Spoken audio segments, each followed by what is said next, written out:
चलिए मंगलाचरण करते हैं। तिहुवणतिलयं देवं वन्दिता तिहुवणिन्दपरिपूज्यं वोच्छम् अणुपेहाओ भवीयजनानंद जननीयो। बोली श्री खजाराज शांतिनाथ भगवान की जय। आचार्य श्री कुमार स्वामी की जय। आचार्य गुरुवर विद्यासागर समय सागर जी महाराज की जय। निर्यापक श्रमण मुनि पुंगव शेख स्वाट सुधा सागर जी महाराज की जय। हम सभी बड़े ही सौभाग्यशाली हैं जो हमें आचार्य कुमार स्वामी के महान ग्रंथ कत्तिकेयानुपेक्षा कार्तिकेयानुप्रेक्षा के अध्ययन का अवसर मिल रहा है। 12 भावनाएं चल रही हैं। संसार भावना का वर्णन हो रहा है। नरक गति में क्या दुख, तिर्यंशियों को क्या दुख, मनुष्यों को क्या दुख। अब आगे देव, इनको भी दुख होता है क्या, देखते हैं आगे। आज हम 2 गाथाएं का अध्ययन कर रहे हैं। गाथा क्रमांक 58 और 59। दोनों गाथाएं बहुत अच्छी हैं। प्रारंभ करते हैं। गाथा क्रमांक 58। उच्चारण।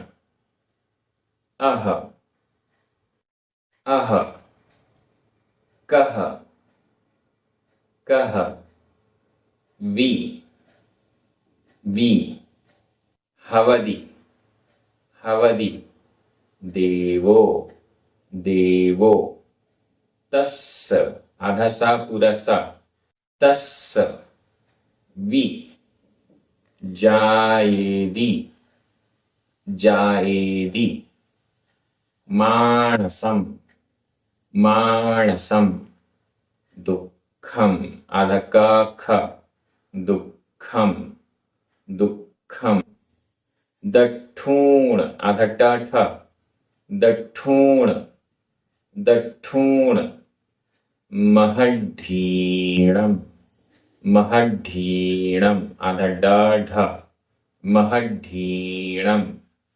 देवाणम देवाणम, रिद्धि आधा ध, रिद्धि रिद्धि, संपत्ति आधा पुरता, रिद्धि संपत्ति रिद्धि संपत्ति।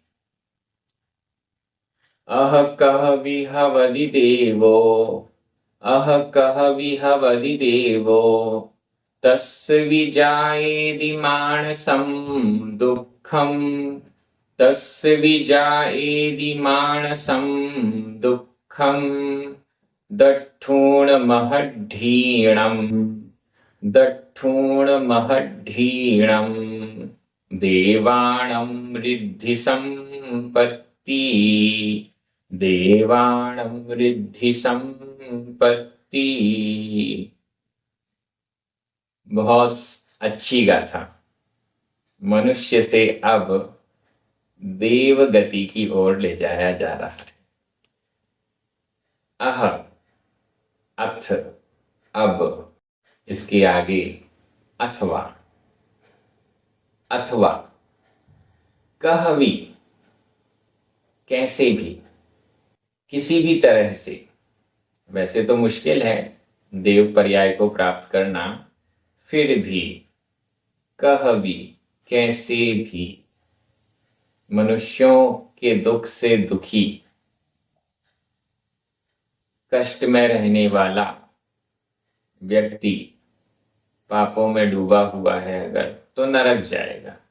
लेकिन फिर भी शांति से सहन कर लिया, मजबूरी मान के सहन कर लिया, थोड़ी सी अकाम निर्जरा हो गई, इस कारण से देव पर्याय को प्राप्त कर लेता है। इसलिए यहां कह रहे हैं कहवी, कैसे भी, किसी भी तरह से, हवदी होता है, देवो देव, अह अथवा, कहवी, किसी भी तरह से, देवो हवति, देव होता है। जैसे तैसे देव पर्याय को प्राप्त होता है। बड़ा सौभाग्य है, देव पर्याय में आए हैं। अब यहाँ तो सुख शांति रहेगी, यहाँ तो गर्मी नहीं लगेगी, यहाँ तो सर्दी नहीं लगेगी, यहाँ तो भोग ही भोग मिलेंगे, यहाँ तो स्वर्ग का वैभव मिलेगा, सब कुछ मिलेगा। अब यहाँ तो नहीं कहना चाहिए कि दुख है, कम से कम देव पर्याय में तो सुख है ऐसा कह देना चाहिए आचार्य कुमार स्वामी को। लेकिन संसार भावना है, संसार में दुखी दुख है, देव पर्याय में भी सुख नहीं दुख है, इस बात को एकदम स्पष्ट किया जा रहा है। देवो हवति, देवो देव होता है, तस्य उसके भी उसके भी, तस्य भी उसके भी, उस देव के भी जायेदी उत्पन्न होता है, जायेदी उत्पन्न होता है, मानसम दुखम, मानसम दुखम, दुखम दुख जायेदी उत्पन्न होता है। कैसा दुख उत्पन्न होता है? मानसम, मानसिक दुख उत्पन्न होता है, मानसिक दुख उत्पन्न होता है।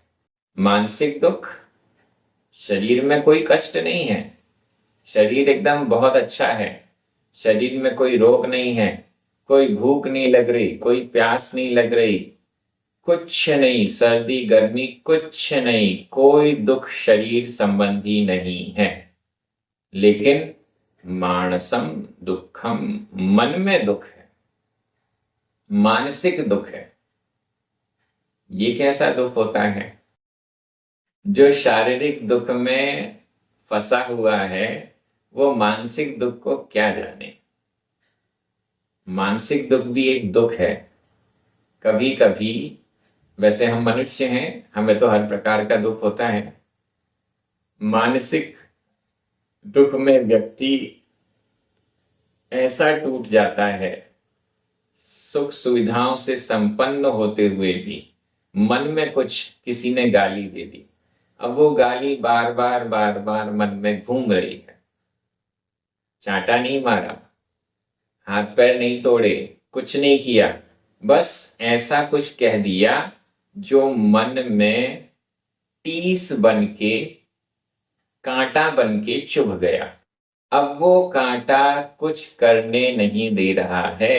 ये कहलाता है मानसम दुखम, मानसिक दुख। मन में कोई कष्ट आ जाए, मन में कुछ हो जाए तो बस वो दुख बना ही रहता है। मानसम दुखम, मानसिक दुख। तस्य भी उसके भी, उस देव को भी मानसिक दुख जायेदी उत्पन्न होता है। नारकियों के लिए 5 प्रकार के दुख बताए गए थे, त्रियंचियों के लिए बहुत प्रकार के दुख बताए गए, मनुष्यों के लिए भी बहुत प्रकार के दुख बताए गए।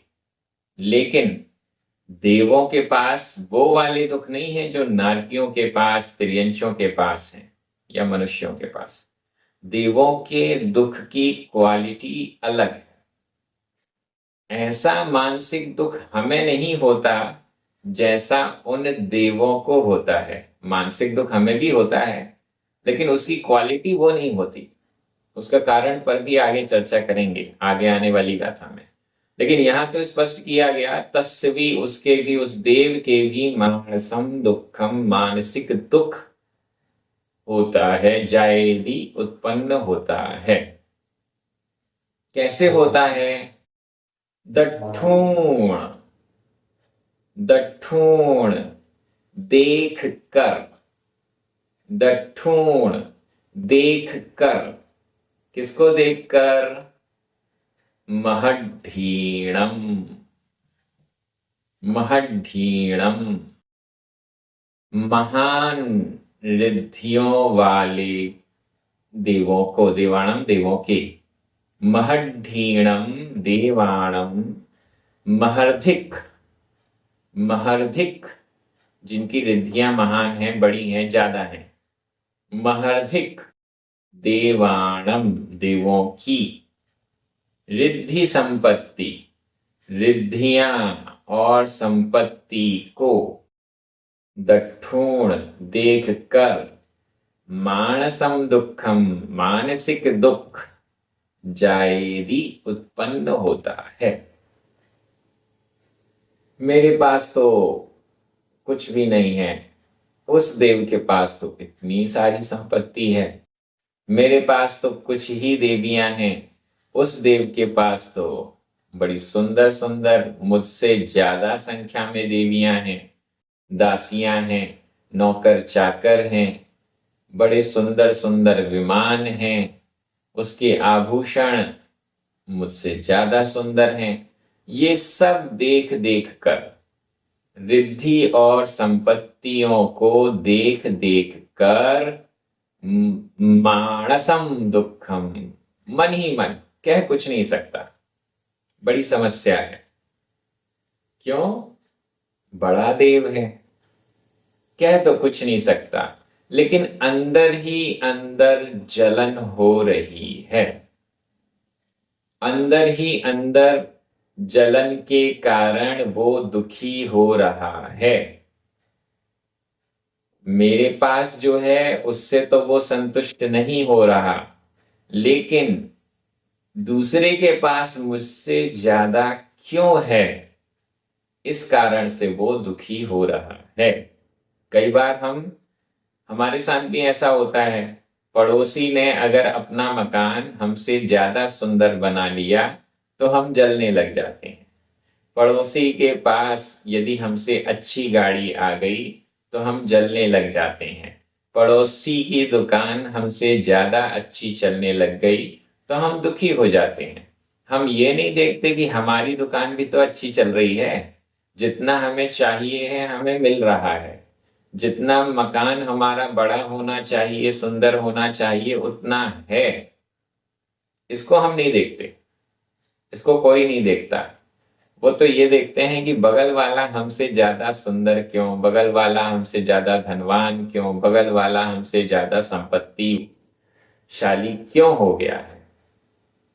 यही देख देख कर महड्ढीणम, महर्धिक, रिद्धियों में जो अधिक हैं ऐसे देवों की रिद्धि संपत्ति, रिद्धियों को, वैभव को, संपत्ति को देखकर, दठूण देखकर, मानसम दुखम, मानसिक दुख को जायेदी उत्पन्न होता है। व्याकरण की दृष्टि से देखते हैं। अह, कह, वी, फिर से वी, ये सभी अव्यय हैं। हवदी, जायेदी, ये दोनों ही वर्तमान काल अन्य पुरुष एक वचन के क्रिया रूप हैं। देवो प्रथमा विभक्ति का एक वचन है। तस् षष्ठी विभक्ति का एक वचन है। मानसम, दुखम, ये दोनों भी प्रथमा विभक्ति के एक वचन हैं। दठूण संबंधक भूत कृदंत का प्रयोग है। महड्ढीणम, देवाणम, ये दोनों ही षष्ठी विभक्ति के बहुवचन हैं। रिद्धि संपत्ति द्वितीय विभक्ति का बहुवचन है। मैं हिंदी अर्थ कर रहा हूं, आपकी नजर प्राकृत शब्दों पर जानी चाहिए। अथवा किसी तरह से भी देव होता है, उसके भी महर्धिक देवों की रिद्धि और संपत्तियों को देखकर मानसिक दुख उत्पन्न होता है। हम सोच रहे थे ऊपर देवों को तो सुख होगा, लेकिन यहाँ आचार्य महाराज कह रहे हैं वो भी जलते हैं, जलन के कारण मानसिक दुख प्राप्त करते हैं। इसी पर और चर्चा आगे बढ़ रही है अगली गाथा में। गाथा क्रमांक 59। उच्चारण। इट्ठ इट्ठ आधा ठ इट्ठ वियोगम वियोगम दुःखम आधा ख दुःखम इट्ठ वियोगम दुःखम। ये पूरा एक समासित पद है। वियोगम में जो अनुस्वार लगा हुआ है इसका आगम हुआ है, संधियों के कारण इसका आगम हो गया है। इट्ठ वियोगम दुःखम इट्ठ वियोगम दुःखम। होदी होदी महढीण आधा ढ महढीण विषय तन्हादो विषय तन्हादो आधा ण और हा विषय तन्हादो विषय वसादो विषय वसादो। सुखम आधा ख सुखम जेसिम जेसिम तेसिम तेसिम। कुदो कुदो तित्ती आधता पुरता तित्ती तित्ती। इट्ठ वियोगम दुःखम इट्ठ वियोगम दुःखम। होदि महढीण विषय तन्हादो होदि महढीण विषय तन्हादो विषय वसादो सुखम विषय वसादो सुखम। जेसिम तेसिम कुदो तित्ती जेसिम तेसिम कुदो तित्ती। अच्छा, छोटे देवों को दुख होता है, ठीक है। ये छोटे देव जिनसे जल रहे हैं, महर्धिक देव, बड़े देव, उन बड़े देवों को तो सुख होता होगा, वो तो किसी से नहीं जल रहे हैं। नहीं, छोटा देव बड़े देव से जल रहा है, बड़े देव से भी और बड़े देव होते होंगे, वो उससे जलेगा, वो वाला दुख तो चलता रहेगा। क्योंकि कोई सबसे बड़ा हो ऐसा तो नहीं होता। स्वर्ग एक से ऊपर एक एक एक और ऊपर ऊपर ऊपर, तो नीचे वाले देव ऊपर वाले देव से जलते हैं, दुखी होते हैं। ठीक है, महर्धिक देव हैं, बड़े देव हैं, तो और कोई दुख होता है क्या? बिल्कुल होता है। कौन सा वाला? इट्ठ वियोगम दुःखम। इष्ट वियोग, इट्ठ वियोगम दुःखम, इष्ट वियोग वाला दुख। इष्ट का वियोग होने से जो उत्पन्न होता है ऐसा दुख, इष्ट वियोग से उत्पन्न दुख।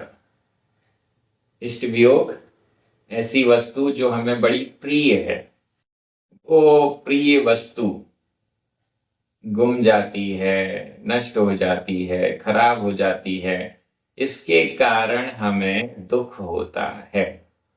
इष्ट वियोगज दुख, इष्ट वियोग के कारण होने वाला दुख।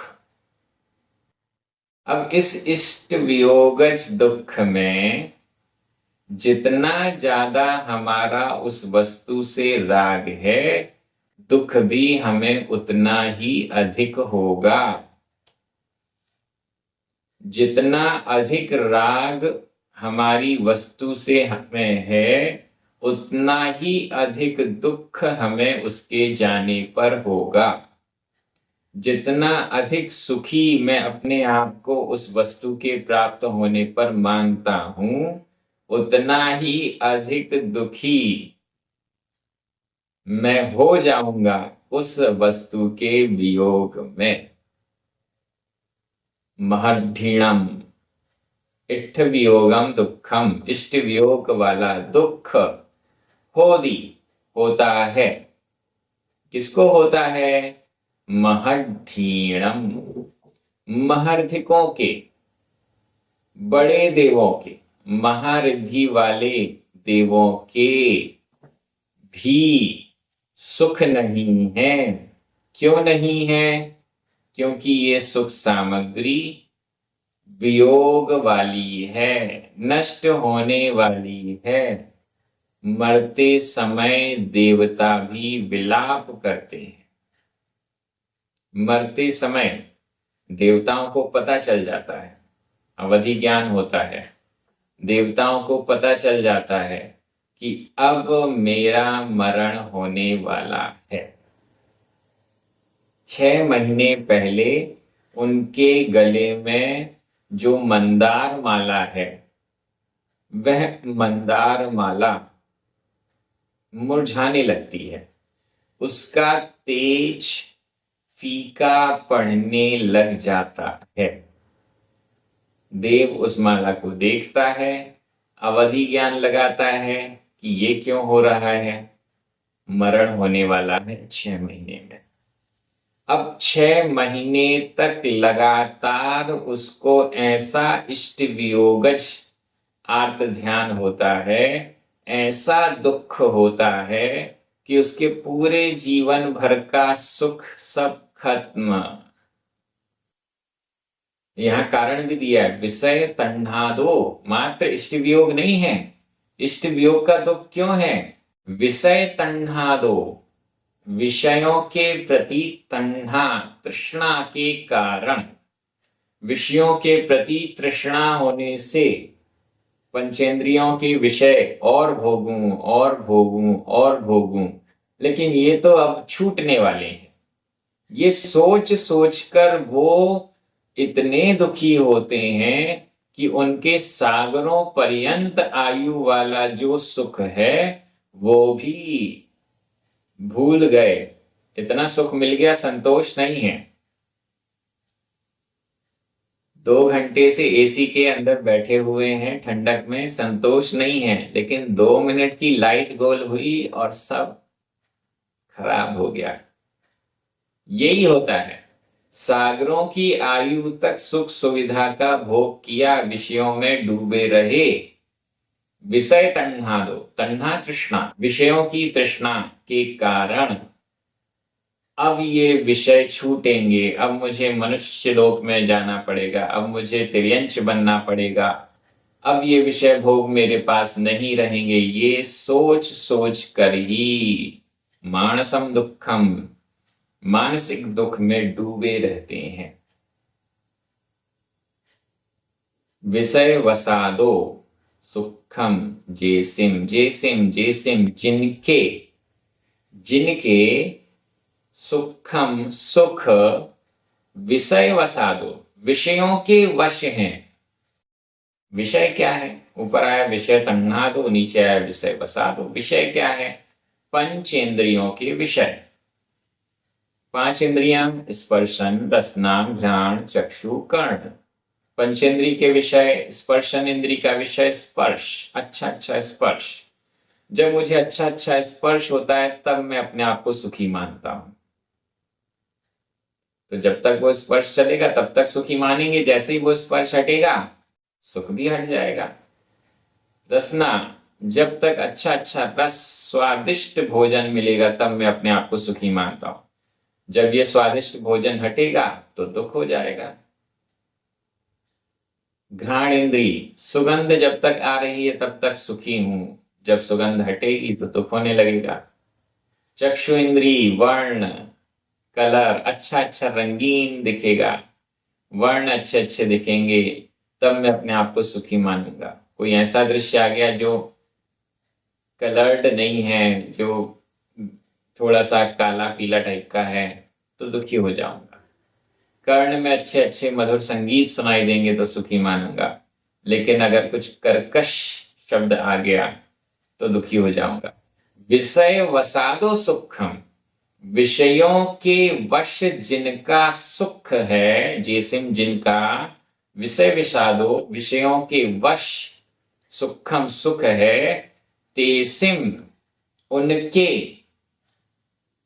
उनके कुदो कैसा कैसी, तित्ती तृप्ति उनको तृप्ति कैसे मिल सकती है।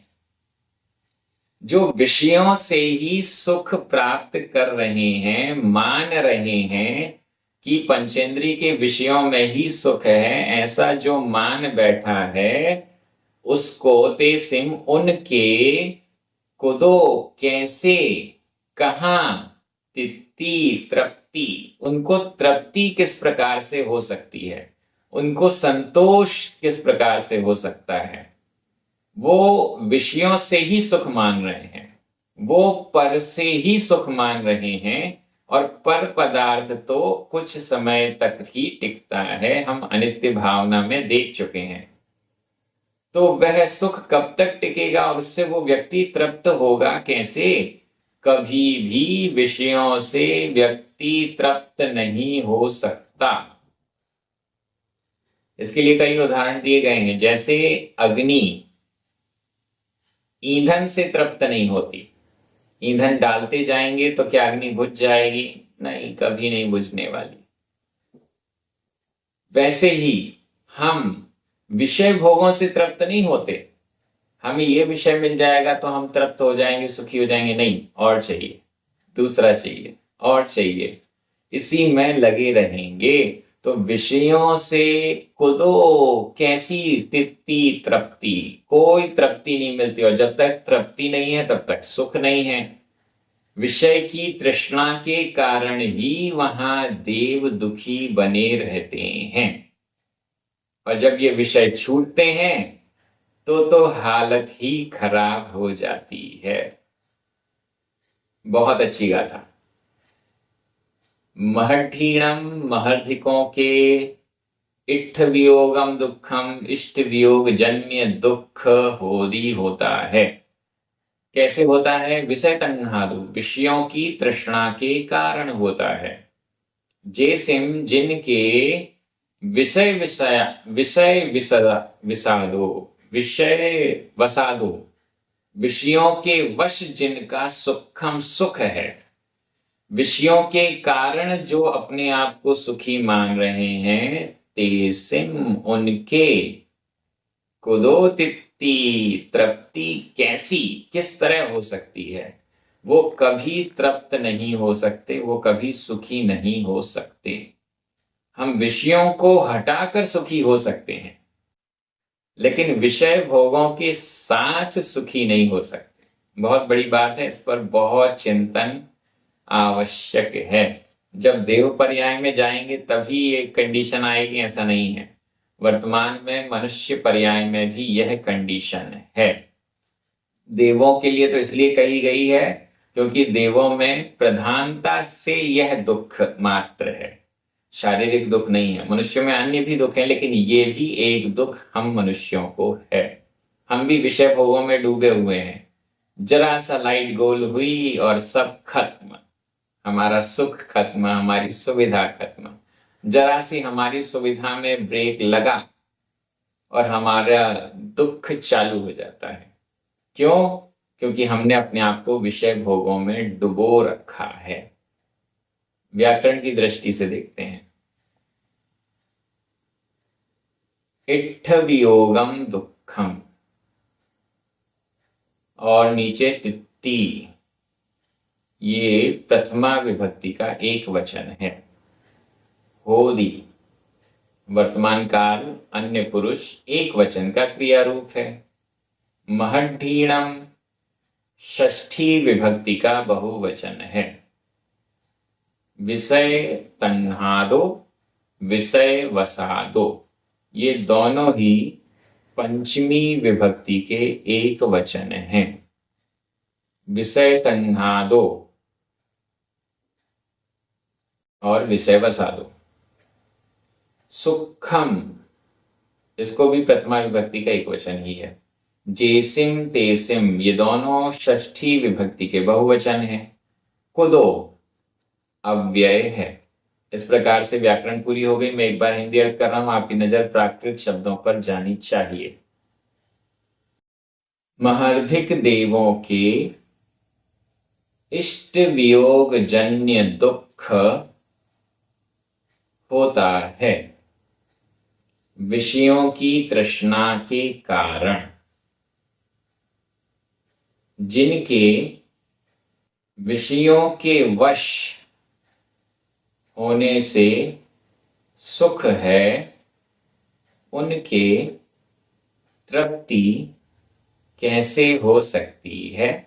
बिल्कुल भी नहीं हो सकती है। इस बात का बहुत चिंतन करना जरूरी है। हमें भी पंचेंद्रिय के विषय भोगों से दूर होना जरूरी है, तभी हम सुखी हो पाएंगे। ये स्वाध्याय बहुत अच्छे से चल रहा है, ये क्रम इसी प्रकार से जारी रहेगा। अपने मित्रों को, परिचितों को, सभी को इस स्वाध्याय से जोड़िए। चैनल को जरूर सब्सक्राइब कीजिए। जिनवाणी स्तुति करें, 9 बार णमोकार मंत्र पढ़ें। सभी को जय जिनेन्द्र।